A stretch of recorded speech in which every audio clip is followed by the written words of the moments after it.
Imagine olhar para Deus face a face. A maioria das pessoas provavelmente não sobreviveria a essa experiência, mas um homem chamado Isaías teve essa visão e isso mudou completamente o rumo da sua vida e da história.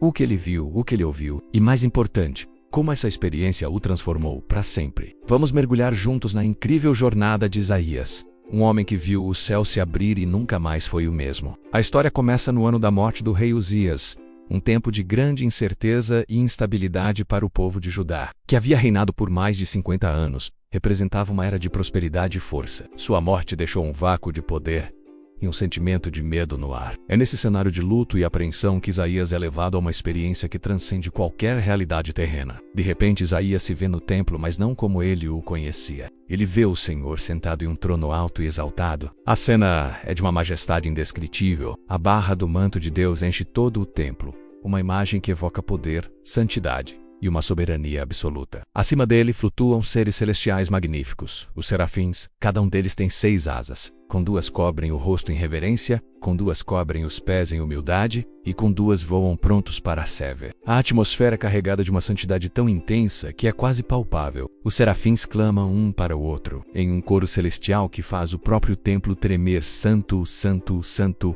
é o Senhor dos exércitos. Toda a terra está cheia da sua glória. O som é tão poderoso que os umbrais das portas se movem e a casa se enche de fumaça. Uma fumaça que simboliza a presença misteriosa e avassaladora de Deus. Diante dessa visão, a reação de Isaías não é de êxtase, mas de terror absoluto. Ele, um homem mortal, se vê na presença do Deus Todo-Poderoso e Santo. Sua primeira reação é um grito de desespero. Ai de mim, estou perdido! Pois sou um homem de lábios impuros e habito no meio de um povo de lábios impuros. E os meus olhos viram o Rei, o Senhor dos Exércitos. Isaías sente o peso de sua própria imperfeição, sua pecaminosidade em contraste com a pureza absoluta de Deus. Ele se sente condenado e indigno de estar ali. Ele entende que a distância entre a santidade de Deus e a imperfeição humana é infinita. Naquele momento ele esperava o fim, mas o que acontece em seguida é surpreendente. Em vez de condenação, Isaías recebe graça. Um dos serafins voa em sua direção, segurando uma brasa viva que ele tirou do altar com uma tenaz.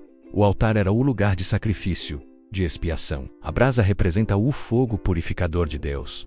O serafim toca os lábios de Isaías com essa brasa e diz: Eis que isto tocou os teus lábios. A tua iniquidade foi tirada, e purificado o teu pecado. Imagine esse momento. A dor física da brasa quente se mistura com um alívio espiritual profundo. A impureza que Isaías sentia tão agudamente em seus lábios, o instrumento de sua fala, foi queimada, purificada. Ele foi perdoado. Ele foi tornado limpo. A culpa que o esmagava foi removida pelo toque divino. Essa purificação não veio dele mesmo, mas de um ato de misericórdia de Deus. Ele foi transformado não por seu próprio mérito, mas pela graça divina que o alcançou em seu momento de maior desespero. E é só depois dessa purificação que Isaías consegue ouvir a voz de Deus de uma nova maneira. Agora ele não ouve mais apenas o coro dos anjos, mas a pergunta direta do próprio Senhor: a quem enviarei?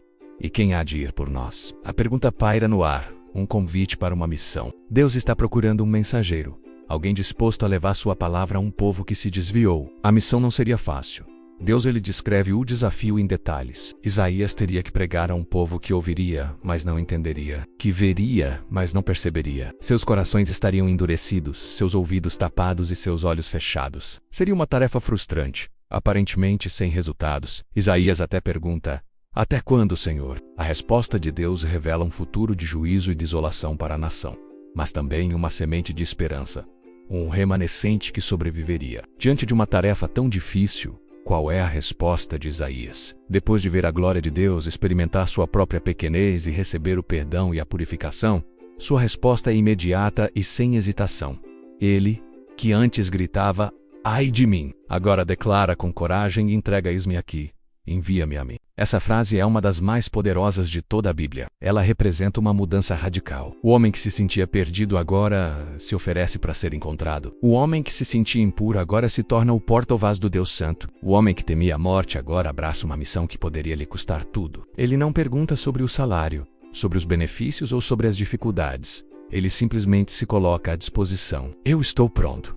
Envia-me. A jornada de Isaías nos ensina lições profundas. Primeiro, Um encontro verdadeiro com a santidade de Deus revela nossa própria necessidade de purificação. Não podemos nos aproximar de Deus com base em nossos próprios méritos. É quando reconhecemos nossa condição que abrimos espaço para a graça transformadora de Deus agir em nós.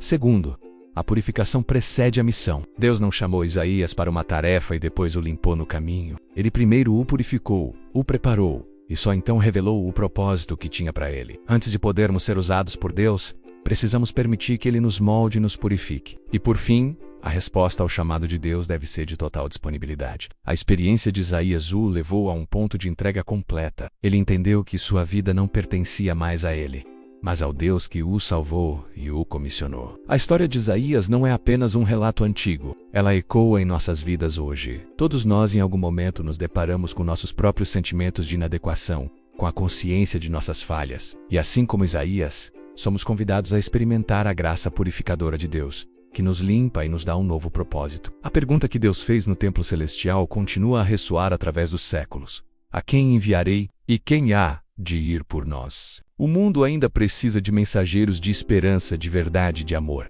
A questão é, qual será a nossa resposta? Pense nisso. Você já teve um momento Isaías 6 em sua vida? Um momento em que a grandeza de Deus se tornou real e sua própria pequenez ficou evidente? Um momento em que você sentiu a necessidade de purificação e perdão?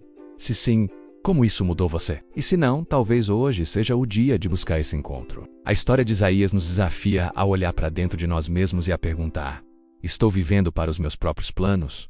Ou estou disponível para a missão que Deus tem para mim? Assim como Isaías, somos chamados a responder. O chamado pode não ser para pregar a nações, mas pode ser para amar um vizinho difícil, para servir em nossa comunidade, para criar nossos filhos com integridade, para ser uma luz no nosso local de trabalho. A pergunta de Deus ainda está no ar. E você? Qual é a sua missão? Diante do chamado de Deus para a sua vida, você está pronto para dizer, com um coração sincero e rendido: eis-me aqui, envia-me a mim.